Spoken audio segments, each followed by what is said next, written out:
Like ಮಾಡಿ, share ಮಾಡಿ, subscribe ಮಾಡ್ಕೊಳ್ಳಿ. Hi friends, good morning. ನಾನಿವತ್ತು ಮಧ್ಯಾಹ್ನ ಊಟಕ್ಕೆ ನುಗ್ಗೆಕಾಯಿ ಸಾಂಬಾರು ಮಾಡಬೇಕು ಅಂದ್ಕೊಂಡಿದ್ದೀನಿ.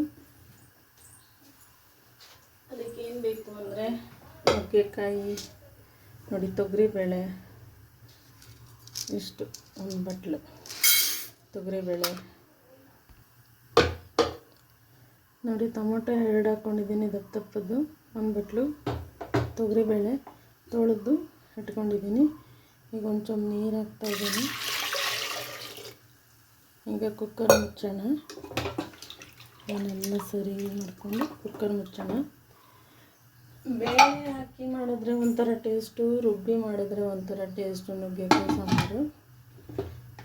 ನಾನು ಬೇಳೆ ಹಾಕಿನೇ ಮಾಡ್ತೀನಿ.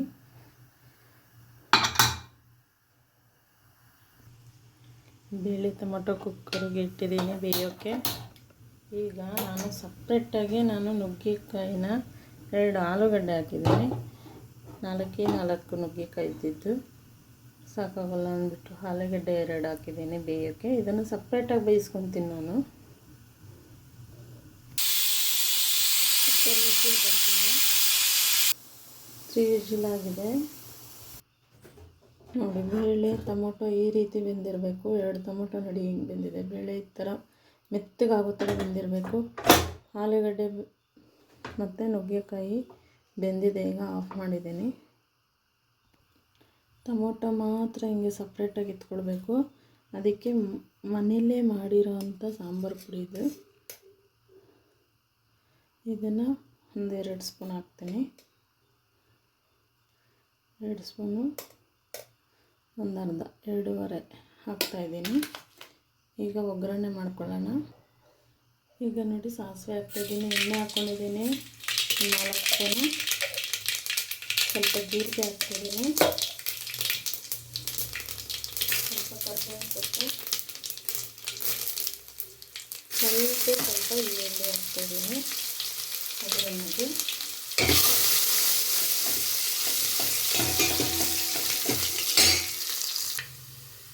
ಈಗ ಟೊಮೊಟೊ ಸಾಂಬಾರು ಪುಡಿ ಮತ್ತು ಎಲ್ಲ ಬೇಯಿಸಿರೋದನ್ನೆಲ್ಲ ಹಾಕ್ಕೊಂಡಿದ್ನೆಲ್ಲ ಟೊಮೊಟೊ ಮುಟ್ಟಿದ್ದು ಬಿಟ್ಕೊಳ್ಬೇಕು,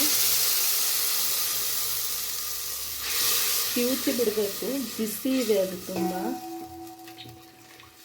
ಅದಕ್ಕೆ ನಾನು ಅಂದ್ಬಿಟ್ಟೆ. ಅದಕ್ಕೆ ಇನ್ನೊಂದು ಸ್ವಲ್ಪ ನೀರು ಹಾಕ್ಕೊಂಡು ಈಗ ಕಿವುಚಿಬಿಡಿ, ತುಂಬ ಬಿಸಿ ಇರುತ್ತೆ. ಈಗ ನೋಡಿ, ಎಲ್ಲ ಕಿವುಚಿಟ್ಕೊಂಡಿದ್ದೀನಿ. ಇದನ್ನು ಹಾಕ್ತಾಯಿದ್ದೀನಿ. ಇದು ಚೆನ್ನಾಗಿ ಬೇಯಬೇಕು, ಕುದಿಬೇಕು ಚೆನ್ನಾಗಿ. ಇದು ಮಸಾಲೆ ವಾಸನೆ ಎಲ್ಲ ಹೋಗಿ ಚೆನ್ನಾಗಿ ಬೆಂದ ಮೇಲೆ ಬೇಳೆ ಬೇಯಿಸಿರೋದನ್ನ ಹಾಕಬೇಕು. ಈಗ ನೋಡಿ, ಇದು ಬೆಂದಿದೆ. ಇದು ಟೊಮೊಟೊ ಸಾಂಬಾರು ಪುಡಿ ಎಲ್ಲ ಹಾಕಿದ್ದು. ಈಗ ಬೇಳೆ ಹಾಕ್ಕೊಳ್ಳೋಣ.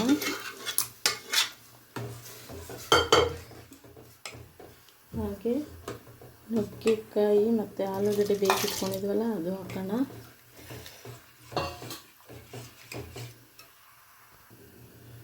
ನೋಡಿ, ಸ್ವಲ್ಪ ನೀವು ಜಾಸ್ತಿ ಗಟ್ಟಿ ಇದ್ದರೆ ಚೆನ್ನಾಗಿರಲ್ಲ, ಸ್ವಲ್ಪ ತೆಳುಗೆ ಇರಬೇಕು. ಒಂದು ಸ್ವಲ್ಪ ನೀರು ಹಾಕ್ಕೊತಾ ಇದ್ದೀನಿ. ಇಷ್ಟಿದ್ರೆ ಓಕೆ. ಇಲ್ಲಿ ಸ್ವಲ್ಪ ಕೊತ್ತಂಬರಿ ಸೊಪ್ಪು ಹಾಕ್ತಾಯಿದ್ದೀನಿ. ಮತ್ತು ಹಾಗೆ ಉಪ್ಪು ಹಾಕೋಣ. 1 ಸ್ಪೂನ್ ಹಾಕಿದ್ದೀನಿ. ಇನ್ನೊಂದು ಸ್ವಲ್ಪ ಹಾಕೋಣ. ನುಗ್ಗೆಕಾಯಿ ಎಲ್ಲ ಬೇಯಬೇಕಲ್ಲ, ಉಪ್ಪು ಹಿಡಿಬೇಕಲ್ವ. ನಿಮಗೆ ಉಪ್ಪು ಕಡಿಮೆ ಅನಿಸಿದ್ರೆ ಒಂದು ಸ್ವಲ್ಪ ಕೈಗೆ ಹಾಕ್ಕೊಂಡು ಟೇಸ್ಟ್ ಮಾಡಿ ನೋಡಿ. ನನಗೆ ಸಾಕು ಇಷ್ಟು ಉಪ್ಪು. ಇದು ಚೆನ್ನಾಗಿ ಕುದೀಲಿ. ಕುದೀತಾ ಇದೆ ಇದು ಈ ರೀತಿ. ಆಯಿತು, ಸಾಂಬಾರು. ಸ್ಟವ್ ಆಫ್ ಮಾಡ್ತೀನಿ. ರೆಡಿ ಆಯಿತು ನೋಡಿ. ನುಗ್ಗೆಕಾಯಿ ಸಾಂಬಾರು ರೈಸ್ ಜೊತೆ ರೆಡಿ ಮಾಡಿ ನೀವು ಟೇಸ್ಟ್ ಮಾಡಿ.